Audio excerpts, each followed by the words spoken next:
26 জনাদেশৰ countdown আৰম্ভ কাইলৈ ঘোষণা হ'ব অসম বিধানসভা নিৰ্বাচনৰ ফলাফল 126টা সমষ্টিৰ নিৰ্বাচনী ফলাফলক লৈ উৎকণ্ঠিত ৰাজ্যবাসী পশ্চিমবংগ কেৰালা তামিলনাডু পুডুচেৰীতো কাইলৈ ভোট গণনা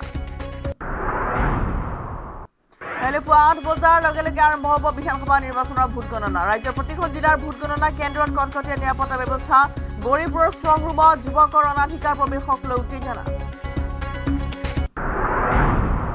কাজিৰঙাৰ কহৰা শহীদ বেজা বৈষ্ণৱ আদৰ্শ চিকিৎসালয়ৰ চূড়ান্ত অমানৱীয় দৃশ্য বাতৰি কাকতেৰে ঢাকিলে দুৰ্ঘটনাত মৃত্যু হোৱা লোকৰ মৃতদেহ হাস্পতাল কৰ্তৃপক্ষৰ মৃত্যুৰ পাছতো ন্যূনতম মৰ্যাদা নিদিলে মৃতকক